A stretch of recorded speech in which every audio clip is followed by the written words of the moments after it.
welcome back to the Platypus Playground. We are doing another round table. Today I have Angie with me. Hey. She is one of the academic advisors. Campus director? Yes, I'm the campus director here at Ohio Media School. So, yes, that is what I do. Oddly enough, why not? When in Rome, interview the people that are around you, right? She is one of the people directly influencing my education right now. One of the wonderful things about being at Ohio Media School is just the backgrounds of the people you get to understand and learn to love. You're only here for a very short 8-month stint, and so it makes it a little bit overwhelming. Mm-hmm. Does that sound about right? That sounds right. We are very much a come as you are, be who you are environment. That's what we say, anyways, because it's such a diverse experience, and we love that and embrace that. So yeah, definitely have people from all different backgrounds. I love that. So today's conversation is going to be a very fun one. At least I think it's fun. A lot of people will be like, "Oh, you talk about the hard things." Well, don't we all go through hard things? So shouldn't we enjoy those hard Absolutely. Conversations instead of, fear them? Absolutely. Everyone's trajectory is a little bit different. And yours is very incredible. Because how do you, in a career cycle, make a complete 180 from something that is so important to our society and then decide to do something so creative and fun? Well, that depends. Do you want the long story or the short story? Whatever you have time for.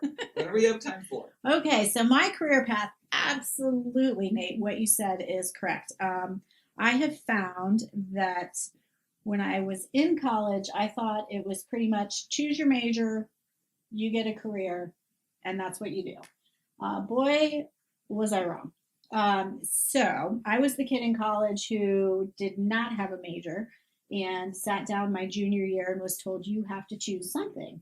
So I went with psychology because I really enjoyed my psychology classes, and it's a pretty good standard degree with lots of diversity in the classroom. So, and I tell you that part because that's what led to my first job out of college. I had the opportunity to work under some fantastic people at The Ohio State University. Yes, I said in the Department of Rehab Psychology on brain injury. And so I was a researcher. It started out as a student researcher where I did it for credit, and then it turned into a volunteer experience where I conducted research with them on brain injury and some of the long-term effects. That turned into my first job outside of college, where I was a counselor and case manager for a small social service agency called the TBI Network, which worked with individuals who had brain injuries as well as substance abuse issues. Most of them also had some mental health issues as well and were involved with the criminal justice system, but it was a very unique mix of individuals. So I did that for a very short period of time. I really loved the brain injury aspect of it and learning about it. I conducted educational groups and worked individually as well as with families on brain injury and substance abuse, how they interact. And I worked with meeting people where they were to help them get to their next step in recovery, whatever that looked like. That sounds stressful for anybody. How did that impact your mental health? Well, I was 21 at the time. So I was fresh-faced, out of college, ready to go, like positive, and it started changing my worldview, which is what I did not like about it, which is why I also say I really loved the brain injury aspect and the working with people aspect. I was not a fan of working within that substance abuse area. It was very frustrating as somebody that's 21 trying to figure out who they are and what they want to do, working with people that have had just some devastating trauma in their life and just stories that if you saw them on TV, you wouldn't believe them. Knowing that those are their lifelong stories, it was really tough. And I noticed a change in my worldview. and that I started to see things from a negative perspective as opposed to seeing them from a positive perspective, which is I've always been a realist, but I like to think I kind of find the positives in situations, and I noticed that changing, which was what cued me to move on in my career path, that this was not something I was going to do long term. I love that. That's really cool. I love hearing people's backgrounds because they're just so different. It's one of those things that I feel like a lot of people don't really expect, right? Because when you're working in these systems that feel slightly broken, you start realizing what's really important to you. And that's when you start having a realignment. So, like, just from like a spiritual or like even ethereal, if you will, experience, what would you say like inspired you to go in this path towards helping others? Because that seems to be a pretty common theme, even though you're now a campus director. It seems pretty consistent with where we are now. Absolutely. I think that just it was kind of ingrained in me. I think that's just kind of who I am. Like, I just feel drawn to people. I want to hear about people's experiences. I want to help them if I can, but I just like learning about different people all the time. I know you and I have had conversations before about learning from people who are different from ourselves, and that's just who I've always been. When I was in elementary school through high school, I would act as a tutor, or I would help coach, other soccer teams, or I was just always very involved with people. So that was the one thing that has always kind of been a consistent in my life, is just, I don't know, I'm not answering that well. I hope you cut that part out. Oh, we definitely won't, but that's okay. But I also have parents who, were very much the type that would give somebody the shirt off of their back. So I had great examples, and that just became a part of my life as well. And I saw what it was like when people were down and nobody helped them, and I didn't like that. So I have always rooted for the underdog, having been an underdog myself at various points in my life. I think we all just have unique experiences, and we have to embrace those. And so if we can help each other along the way, why not?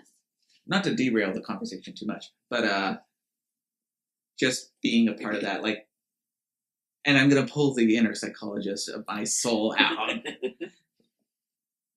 I can only imagine like how hard that is, because you're surrounded by some really incredible people, and then when you see the trajectory of their lives change in such a dramatic way, I'm sure it's like a knife.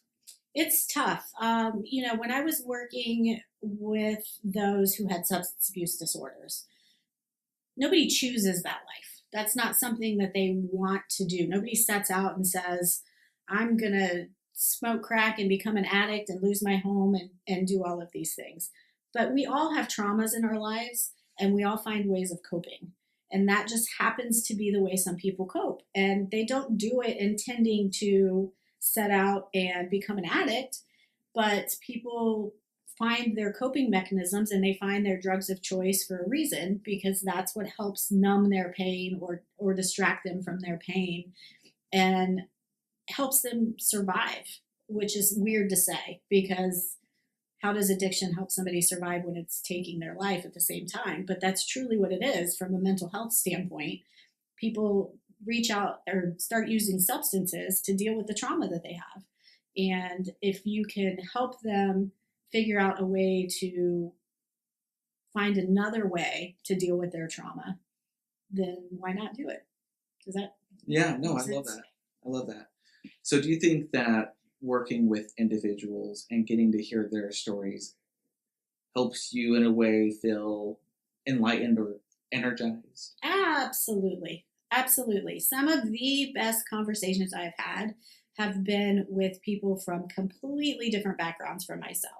Those have been the ones that I've learned the most from, that have been the most enlightening, and the ones that decades later I still draw on when I'm thinking about different scenarios, or when I'm feeling down about something. I think about some of those conversations, and it's really taught me how to look at scenarios from different perspectives and really take into account the whole picture instead of just my minute vision of what's happening in the world or wherever it may be.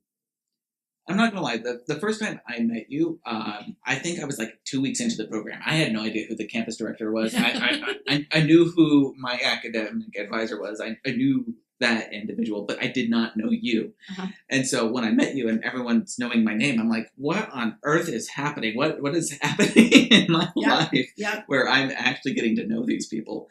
And what I found fascinating is that everyone here is interested in helping people as much as they are helping, grow the brand, the school, and also, helping their paychecks, right? I mean, that's a benefit. Yeah, we work to live. We don't live to work, and that's a reason. But if you can find joy in what you're doing, absolutely, why not? Exactly. And I feel like a lot of people, skip out on that. Because part of my background is I was in construction for the last 5.5, 6 years. Okay. Did not know that. Yeah, someone who has a lot of health issues, that is very counterintuitive. Yes. My spouse looks me in the eye every single day and says, "You idiot." It's a very physically demanding job. Yes, let alone anything else. And then it's also an industry where mental health doesn't matter. No. I don't know if you know this, but the construction industry has the highest rate of suicide out of any industry.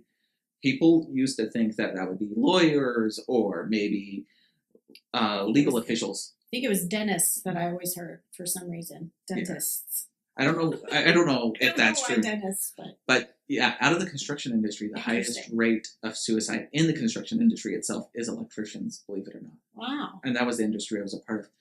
And I could see why. Because it's an industry that's swallowed by hubris. Mm-hmm. And I think the story that broke my heart the most is the last year to year and a half I was in the industry. There was a man I was informed of, and I never worked with him directly, but I saw him. He was 82 years old with a shovel, digging a trench for some 6-inch conduits. 6-inch conduits, for everyone's information, are about this big. They're almost 11 inches in diameter. There we go. There we go. Words. That's all right. I'm not a math nerd. Oh, okay. At least one of us are. So that makes up for it. We can just eliminate the math and just say nerd. Okay, I think that's totally fair. But seeing this man work, I was like, he shouldn't be there. And then people would dog on him saying he was the most homophobic, racist individual. And then I would hear the most homophobic and racist things out of the people saying those exact same things. Yep, usually how it happens. And it then dawned on me that none of these people care about their mental health, nor do they care about their physical health. They are literally chasing a paycheck. And I did not want to be that.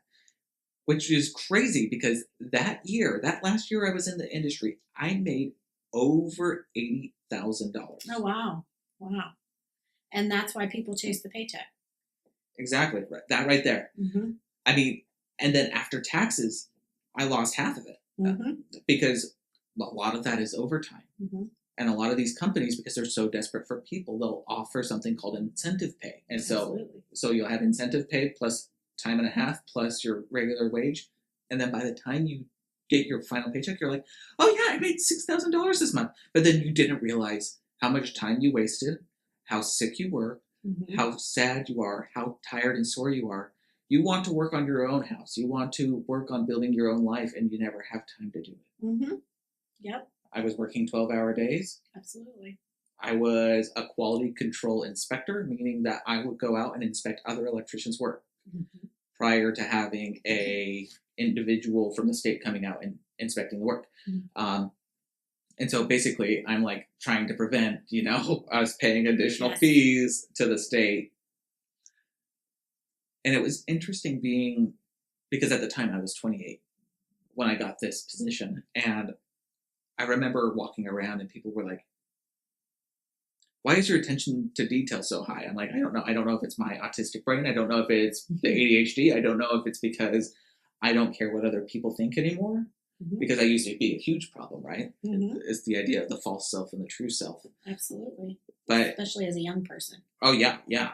But then you also get the additional layer of people doubting your capability. How dare you? I've been doing this 30 years. How dare you have a position that I should have? Why do you have that? That is not acceptable. Mm-hmm. And then you start realizing really quickly that none of these people care about you. And a lot of people in the trades to this day still believe, yep, I don't need friends at work. I just don't. And it's like, I don't believe that. I don't. I think that attitude needs to change. I don't know what your thoughts are, but Well, I think there's a difference between having a true friendship and having a work friendship. You know, it's fine. I think through the years, I've had a lot of different jobs. I've had a lot of different careers. Moving from counselor to then working in the operating room for so many years, and then getting into education. I've worked with a lot of great, phenomenal, talented people, but how many do I stay in touch with once I leave a job? Not as many, and I think we find camaraderie in the people that we work with, and I think that's great because you're going to have to be there for 8, 10, 12, 16 hours, whatever it is. You need to have that personal interaction and be able to have some lighthearted conversation and make it fun. But I don't know that it really necessarily constitutes what I would define as a true friendship. My true friends are people that have seen me go through, all the trials and tribulations of life and seen me in different, seasons of my life and have accepted me through all of that, even when I didn't accept myself.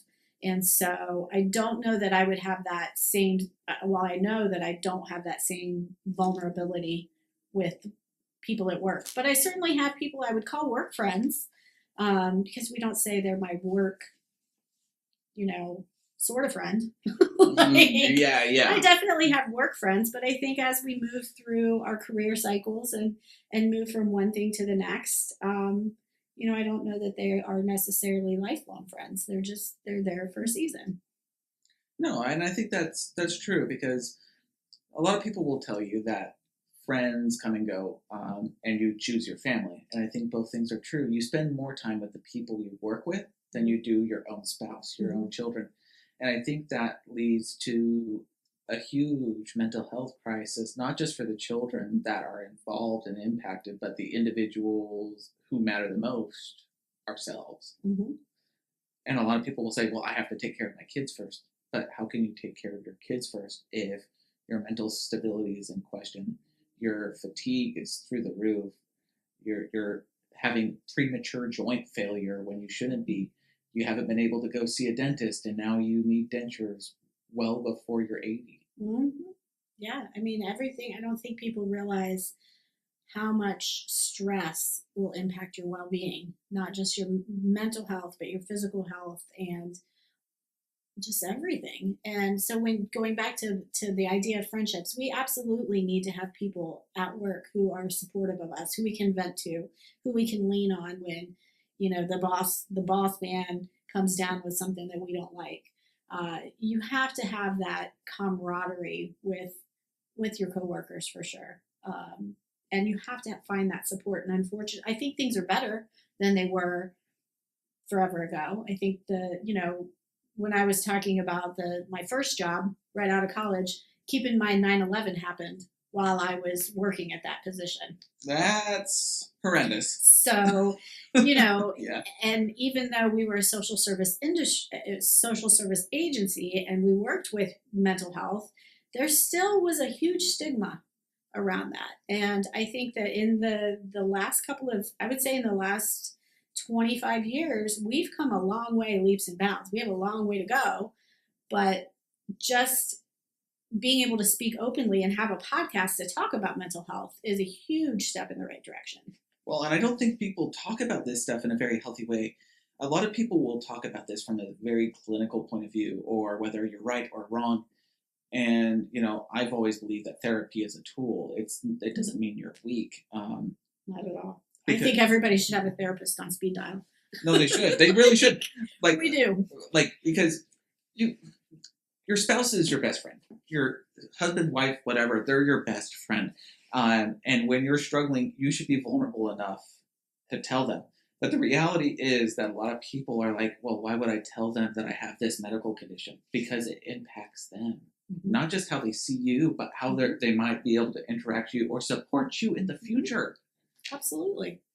Absolutely. You know, and I've struggled with my own personal mental health through the years, and my entire adult life, I have been in and out of counseling and in and on and off of different medications and things like that to help me cope with, you know, whatever's causing that. But I know I personally found that speaking with a therapist I felt more inclined to share things with them than I would with my family because there was no fear of judgment. Like I didn't care what they were saying. They were being paid, and they were the one person who would look at things and challenge me from a side of wanting nothing more than for me to be healthy and make better choices and better decisions for my own mental health. Where my friends and family meant well, but they didn't necessarily know all the layers of what was going on. Where a therapist does. You know, if you're open to it, they can kind of see through the BS and call you on it and help you get to the root of what's happening with no expectation, no, you know, filter of their own, no bias of their own. They're just there to support you and seeing it from an outside standpoint to take things at face value and be able to help you deal with it and dive deeper into things. Your child must really, really love these conversations or either be really embarrassed by them. Have you ever seen the television series Sex Education? I have not. Okay, it's about this. But I talk about sex with my kids. They would love to know that right now that I just well, I already know this YouTube channel. This YouTube video is going to get flagged just because I said that. But it's a British sitcom, and it's about this kid who's in high school, and his mother is a sex therapist. No dad in the picture, and she is so open, and she will go into the room and say, "Now, I understand you're going through a hard time, and you should be going through puberty right now, but I don't understand why you're not talking with me." And he goes, "You're my mom," and she goes, "I'm a therapist." Wrong kind of therapy. Yeah. Yeah. Well, you know, I mean, I've encouraged therapy, and you know, I'm not gonna. I don't know even what the rules are on that stuff, but or how to say this. When I was going through divorce, I had one of my children in therapy, and to help them deal with things, but I didn't know everything that was happening because there were things that they could say to a therapist that they can't tell their mom. They can't, you know, especially at a younger age, they can't tell me like I'm angry with you because, you know, you moved into an apartment. No, you know, they just know that they have these feelings inside and they don't know what to do with them. And so it's somebody else's, a therapist can help them get to that better than what I could. And I'm very fortunate to have fantastic relationships with my boys. But yeah, I mean, sometimes not sometimes, a lot of times there are things that a therapist can do that our friends and family and even ourselves, we just don't have that capacity. Yeah, it's funny that you say that because it took my spouse, you know, coming into my life to point some things out to me.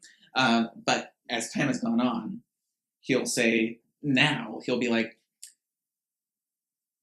"You listen to them? I've been telling you the same thing for 3.5 years. Why are you listening to someone you met 2 weeks ago?" Right. Well, and I guess my question would be, do you think that's a failure on society, or do you think it's a failure on how our education is structured? Do you think that individuals just don't have the resources to feel confident not only in the career that they choose or themselves, or do you think it's a bigger failing on our society in general? I guess I'm not sure. A failure because they don't want to listen to what I'm telling them, or I guess I'm not quite sure what. I think what I'm getting at is that, you know, like with a lot of family and friends, they can help you along the way. Sure. Right. And that's what we've been talking about. But what I'm curious to know is, do you think that our society doesn't help people? Because like you think about like friend groups, right? A lot of people are saying like the younger generations, Generation Alpha, for instance, they're struggling to find friends and camaraderie. Do you think that's a failure on the educational institution, or do you think that's broader for our society as a whole? That I think is a societal problem.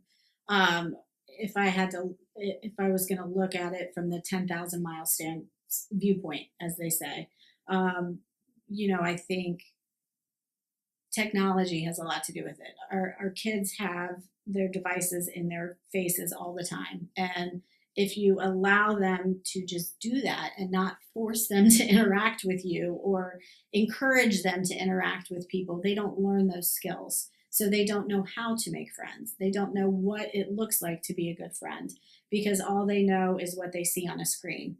And as a young person trying to get through what's filtered and what's not filtered and what's real is really hard. I mean, it's hard for adults to figure that part out and to accept that those people that we see on our reels, they're not giving us the whole story. They're giving us the bright, happy, shiny part or the part that they want us to see. We're not seeing the rest of it. We only see a very small percentage of their lives. And I think that's very difficult for a lot of people to understand, let alone children or young adults or teenagers to get to. And so, of course, they have trouble making friends. My kids meet via video chat and via Snapchat or whatever else is out there these days. They don't even know what somebody's like in real life. They become friends via these apps, and all they've ever done is text. So, I mean, that's how I met my spouse. I mean, dating apps are a huge thing. But I think, like, there's this, it's hard to explain because, like, we come from two hugely different demographic blocks and different age groups. And so my group... Not so hugely. No, I'm just kidding. Yeah. Well, I mean... I'm not 90. No, I'm not that old. But, like, what I mean is, like... But yes, there's definitely a generation gap here. Absolutely. And I think that's what's wild to me is because there's a lot of people, I feel like, in your generation cohort that would not be wanting to have this conversation with me at all. Yeah. And that's probably true. I think that, I come from Gen X. I'm a classic Gen Xer. I know life before technology. I know life with technology. I know, I remember all the good times of my childhood of riding my bike and knowing whose house everybody was gathered at because all the bikes were in the front yard. And I miss that these days because you just don't see that. Everybody is now their hangouts, and it took me a while to wrap my head around this, is that their hangouts are now gaming. They're talking and communicating in real time, but it's all gaming. And so instead of riding your bike to your buddy's house, knocking on the door and saying, hey, you want to go play wiffle ball? They're getting online and joining a Fortnite party and then communicating that way. And that's their hangout. So things are different. And I think we have to embrace those things. And I think we have to be able to recognize the differences, and we have to be able to talk about them. We have to be able to talk about what are some of the positives from the past and what are some of the things we can learn from the past in order to move forward. What is something that you want to come back that you feel like should have never gone away? Privacy. I think that living in a world right now where everything is videoed and recorded and you don't know you have to assume that you're on camera at all times. I got away with a lot of stuff in high school because there was no social media. We didn't have phones. We had pagers. We weren't taking pictures and videos and capturing it for all eternity. Thank goodness. And we were able to go through our childhood as children. And I think that's just something that we're lacking these days. The first thing anybody does is whip out their phone and pull up a camera. I was at Jimmy John's yesterday or the day before, and there was an altercation about whether somebody dinged a door when they were getting out of the car. And it became this huge thing. And the next thing I know, the guy is walking around Jimmy John's recording every person that is in there as potential witnesses. You know, I understand that that's the world we live in, but my 16-year-old was in that store at the same time, and I totally went off topic on this one. Hopefully we can cut this too. But we probably won't, but that's okay.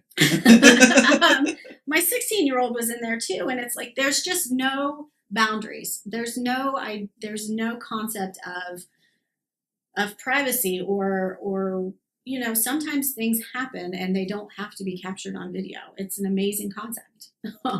Sometimes it's just memories, or we're allowed to make mistakes without it, you know, having to worry about it coming up 20 years from now when we run for Senate or something like that. You know, something that somebody does as a stupid 16-year-old kid, you know, it's tough. I have mixed feelings on that. So I'm not saying that, but I think privacy is something that I really wish were more important. And what we decide to put out there is one thing, but I think when other people capture us in moments and video us and don't even have to get our permission or can post it. I mean, we've all seen reels of people being caught in their worst moment. Nobody wants that to live forever. Have you seen Zootopia 2 by chance? I have not. It is wonderful. I'm not going to say it's better than the first one, but I do think it is wonderful as it is. And that entire film is about consent and being vulnerable with yourself and those around you. And my spouse was an absolute puddle. I've never seen him cry in a movie. He loves horror movies, and he thinks that cartoons are fun. But this one really got to him. And I think that, you know, when we talk about consent, we talk about permission, we talk about all of those things. And I think the first step is that none of us give permission to ourselves. Mm-hmm. And I think we need to. In some ways, I think we need to give permission to ourselves to just be us. Oh, 100%. I shared with you a very fun and clinical thing of the true self and false self. I'll throw that up there for people to see. Yes. But what were your thoughts on that? Well, I think the creator of those flyers that you gave me was spot on. I agree with that. And I think too many of us fall into this false self, and that goes right along with what we were talking about with social media and seeing glimmers. But we hold ourselves to this standard to be something that isn't necessarily authentic. And I think that's the difference. And it's right there in the nomenclature. You know, the false self is what we put out there for the world to see, hoping that they accept us, and adjusting who we are to fit into a box or to fit into we become the square peg to fit into the square hole instead of just being a circle peg that doesn't fit into a square hole. If that makes any sense at all. We're going to try and force that circle right into that triangle, and it's going to fit, gosh darn it. Yes. Instead of just saying, you know, maybe the square hole isn't where I'm supposed to be. Maybe I should just go find a circle hole where I do fit. It just needs to be a slightly bigger square. That's fine. Exactly. You know, whichever way it works. But having studied psychology and having the background that I do, I always think it's interesting, the masks that we wear and what we do and who we present ourselves to be. Now that's a fun idea there, because in your career, as broad as it is, Yes. what do you think your favorite thing, if you could give any advice to anybody right out of high school, even someone in high school who is overwhelmed by the world? Because I remember being, even back in 2013, when I was a senior in high school, I remember feeling like I was never smart enough to go to school. I remember feeling that there was nothing I could amount to because there was no one encouraging me. Yes, I had my parents, yes, but your parents can only tell you so much, as we've come to find out. Right, right. Well, and parents always have a different viewpoint. So they might see us as one person where inside we may feel differently. My parents always, and then of course you have the whole, well, if my mom tells me to do it, I definitely don't want to do it. You have that going for you as well. But yeah, I mean, my advice I think would be just to enjoy the experience. When I went to college, in the 90s. We used to have to dial in our classes. I did not have a major to start with. I didn't choose a major until my junior year, and that's when they made me. And I said, what are the classes I'm enjoying? And that's how I decided what I wanted to do. I knew that I was going to have to do additional education, but it didn't matter because to me it was about the experience. And looking back, I still say that college for me was not about the academics. My GPA would probably prove that as well. But college for me was figuring out who I was in this big world. And it was about learning how to live life on life's terms, but with my own attitude. So how do I fit into this big wide world and how do I make it my own? And I made a lot of mistakes. I fell on my face a lot.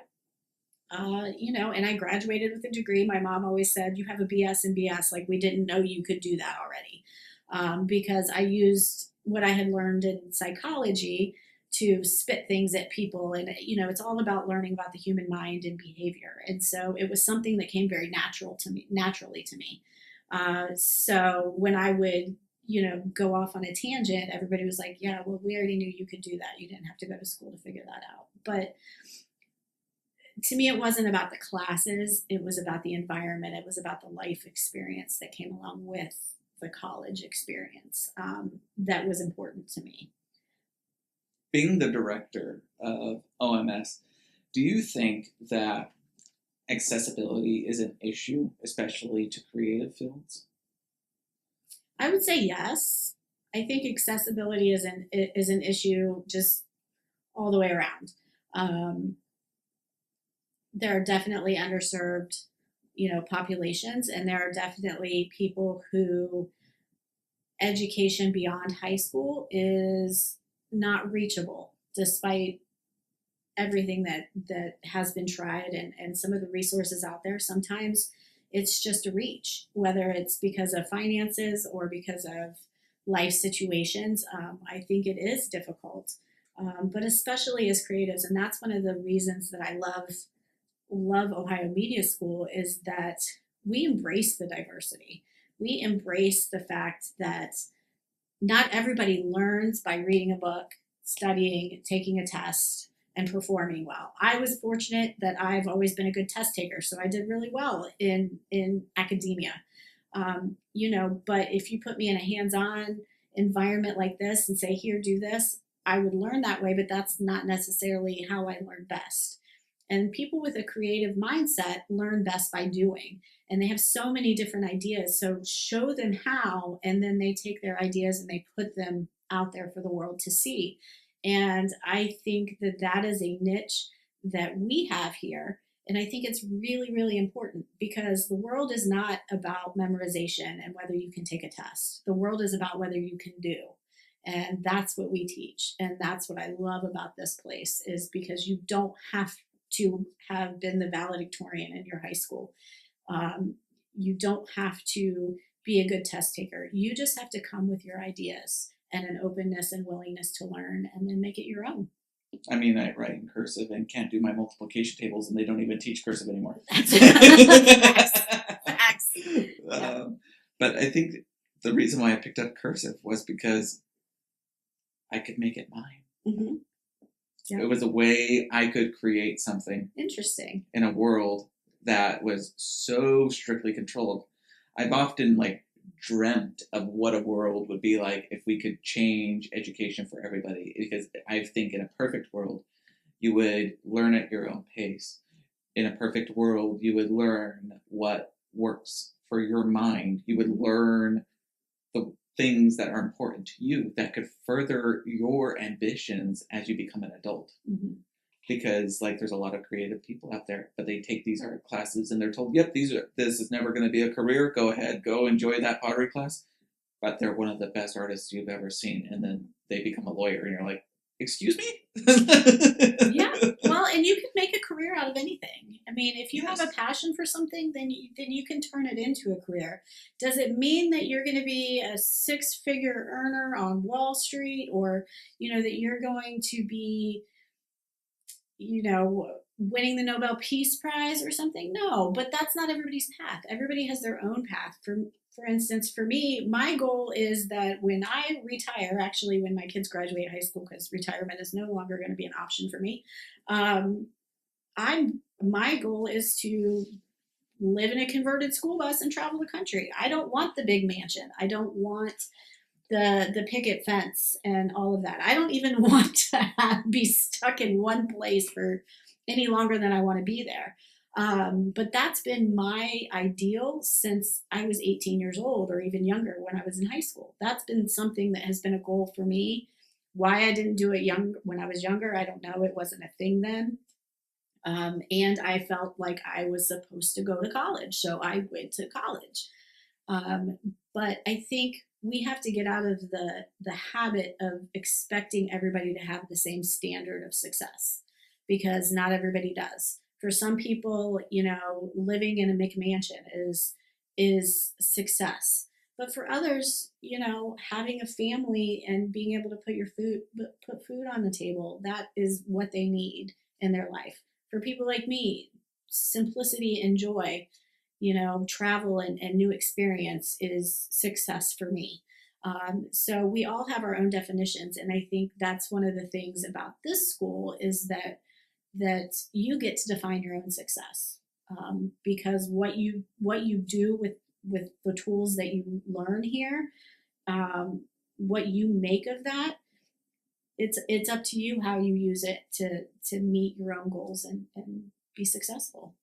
If you could do one thing to this school, would you actually, I'm going to phrase it this way.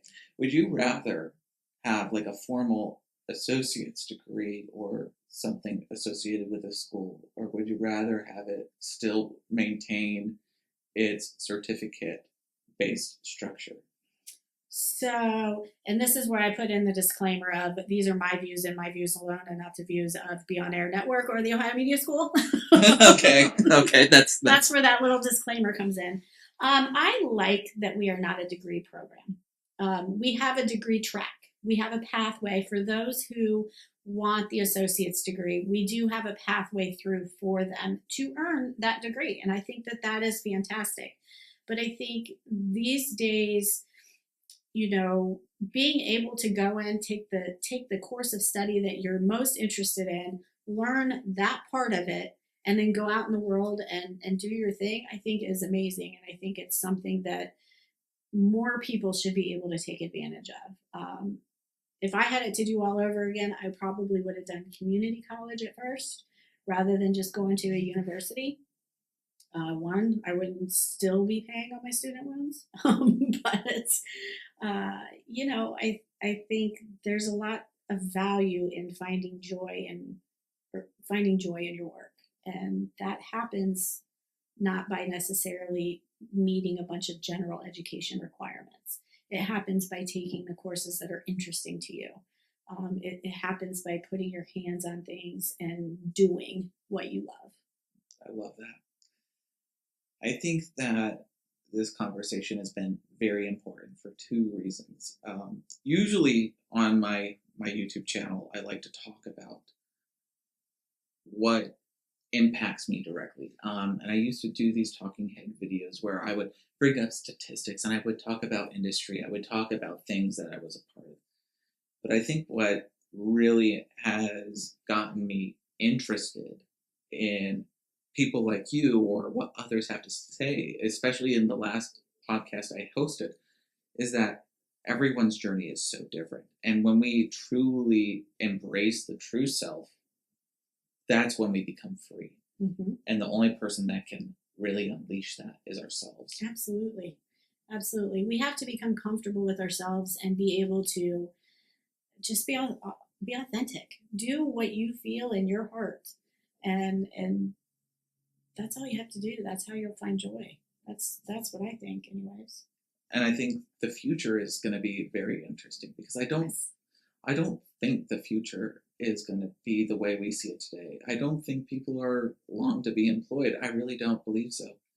Um, I don't know if I shared this with you, and maybe this will be a great way to end this episode, but there was an article that I had found from the New York Times back in the 1920s, and it was complaining about the silent generation and them wanting to work for somebody else. How are they going to put food on the table if they don't work hard and build something for themselves?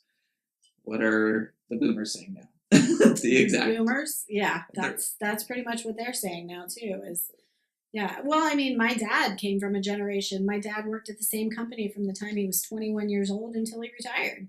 So, you just don't see that anymore. I mean, myself, I have, you know, not only been at different jobs, but in different industries even throughout the course of my career. And I still have a good 20 plus years left of working, probably longer, but, at least until I'm the retirement age. Well, hopefully you get to do easier things as you go along because I don't think you want to go home and be like, I can't believe this student today. Yeah. No, but honestly, I get a lot of joy and a lot of energy from the students. But yeah, I mean, I think the world changes and it evolves, and you have to be willing to do that. Every step that I've taken in my career path has led to the next. And if I tried to force something, it didn't work out. So I realized that one thing just leads you to the next thing. And if you're open to what the universe is showing you, if you're open to these opportunities, then you'll find your way. You just have to look for it sometimes, and not you can't force it. I mean, I went from, if I hadn't have had my first job at the TBI network, I wouldn't have found a love of neuro and anatomy and the brain, which wouldn't have led to me working in the operating room for as many years as I did. And that was phenomenal. But had I not worked in the OR, then I wouldn't have been recruited to go into healthcare education. And if I hadn't been in healthcare education, I wouldn't have climbed the higher education administrative ladder and been to the position that I am today. So each step has taken me to the next. But if at any point in time I just were to say, no, this wasn't what I was supposed to be doing. I have a degree in psychology. I need to be working in psychology. If I hadn't have been open to those pathways, then I wouldn't be where I am today. And we all have struggles, that's for sure. But I like my life. I like my kids, and I kind of like them anyways. It depends on the day, right? No, I love my kids. I like the people that I work with. This environment is unique because we get to have conversations like this. I get to meet people who have totally different visions of the world from what I do, and I love exploring that. So each job that I've taken and each career that I've had has been my favorite to that point. And now that's allowed me to kind of live my best life, as they say. Would you say that you've always been in tune with the true self, or do you think that it's something you've had to learn? Oh, definitely learned. Definitely learned. It's funny because if I look back to, for instance, high school, that's where we all tend to, like, one of the milestones we all look at. If I look at my high school experience, other people looking at my high school experience would have one vision of it. My viewpoint of it was totally different. I was broken. I was a broken individual. But if you ask the people around me, a lot of people didn't know that. And so I definitely put on those masks, and I definitely molded myself to fit in to where I thought I was supposed to be. Rather than just, let my freak flag fly, as they say. And, just being comfortable in my own skin. And I think that only comes, though, with experience and time and age, some wisdom. I love that. Well, Angie, do you have anything left to say to the wonderful staff, faculty, or students here at OMS? I just, I guess if I was going to address everybody, it would just be to keep being awesome, because each individual brings something amazing to the table, not just here at OMS, but to the world in general. So be authentically you, keep being amazing, and yeah, that's probably it. Just as Nike would say, just do it. That's wonderful. Well, everybody, this has been a wonderful Platypus Playground Roundtable. Let me know if you guys like these more discussion-based videos that I've been doing recently. I know they're a little bit long-winded, but I believe these conversations are important and worth having. I have my own opinions. I have a lot of them, and I have many interests. So that's led to a lot of challenge in figuring out what this journey should be for this channel. But I think what is important